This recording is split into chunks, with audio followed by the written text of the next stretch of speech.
friendly reminder to all fellow video game lovers. I may have already mentioned it before, but it's a reminder.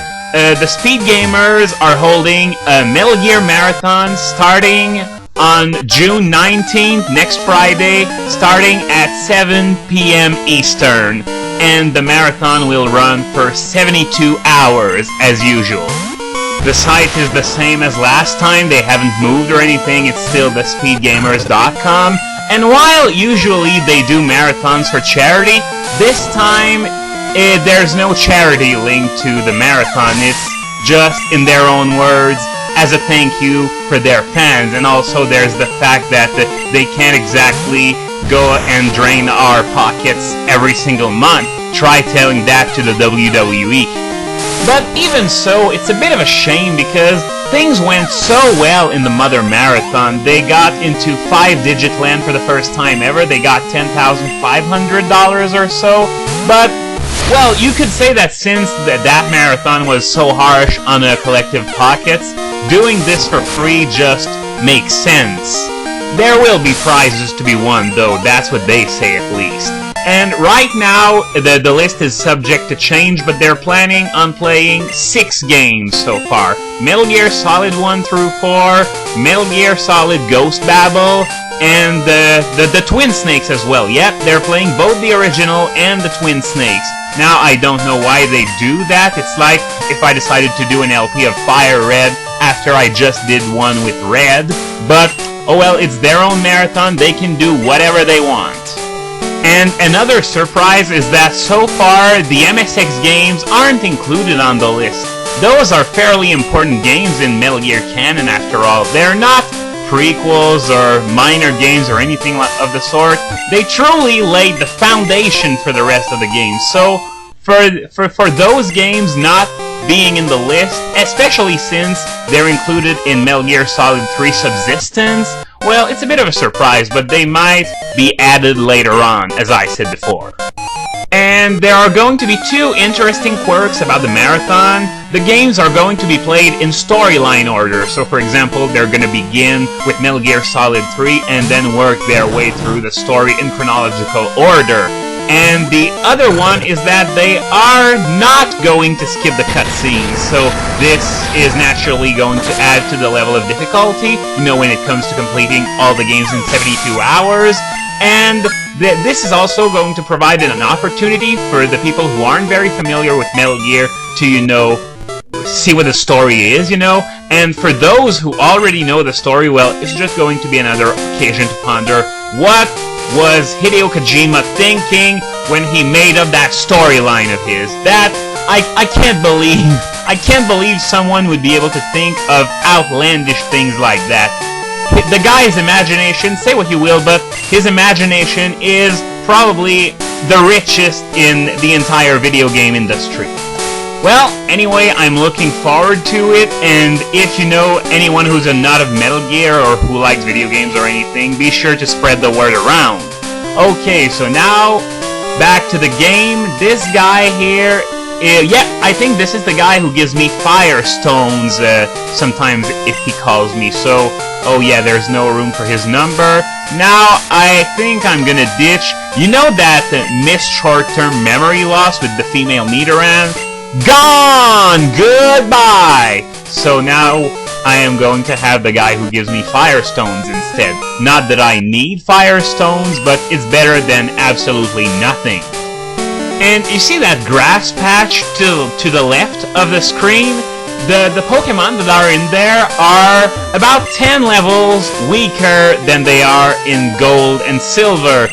You might wonder why. It's because they added a grass patch to the path to the east of Pseudo-Udo, the path that leads to Violet City. That grass wasn't there in Gold and Silver. So I think what they wanted to do was make Growlite available a lot earlier in the game. You know, available once you reach Violet City instead of just, you know, reaching this place past Goldenrod. And this girl here, I think she wasn't there in Gold and Silver, but in Crystal, talking to her is one of the 2 requirements for getting the Squirt Bottle, the other being the beating Whitney, of course.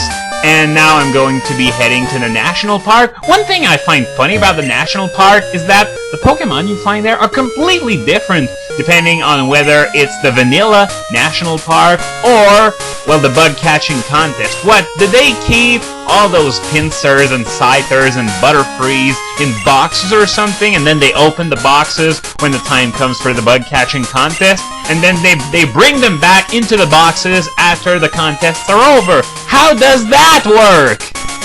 But back to Hard Gold and Soul Silver news, since I wasn't anywhere remotely close to done at the end of the last video, it's now confirmed every single species of Pokemon can follow you around, not just your starter.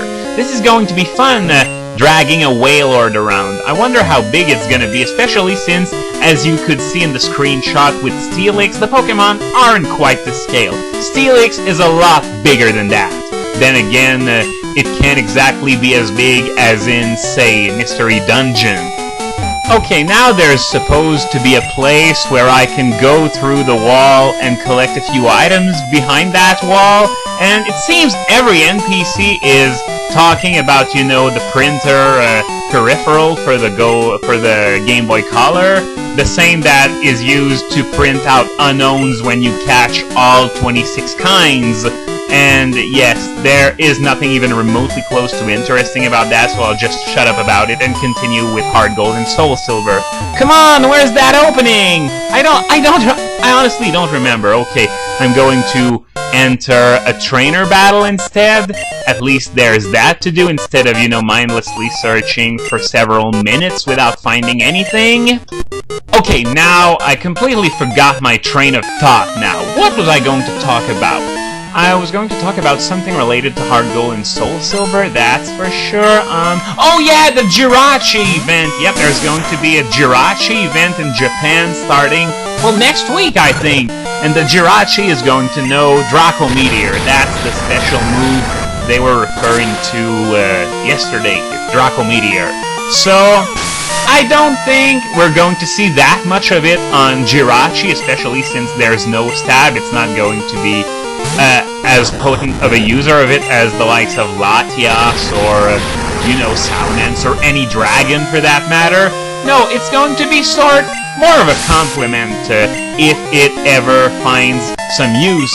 Much like, you know, Rotom's Overheat and Leaf Storm. It's not going to revolutionize the way Jirachi is played, especially since it just about had all the moves it would ever need. And apparently, transferring that Jirachi over to Hard Gold and Soul Silver opens up a new area in the game. Now I have no clue what could be in such an area. It would definitely have to be something special. Maybe, I don't know, a Universal Wish Tutor, for example?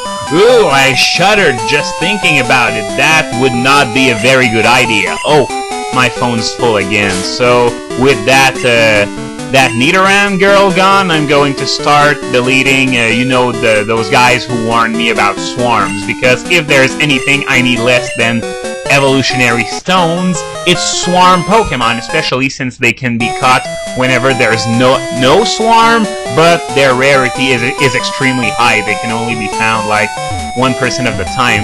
Where is that wall?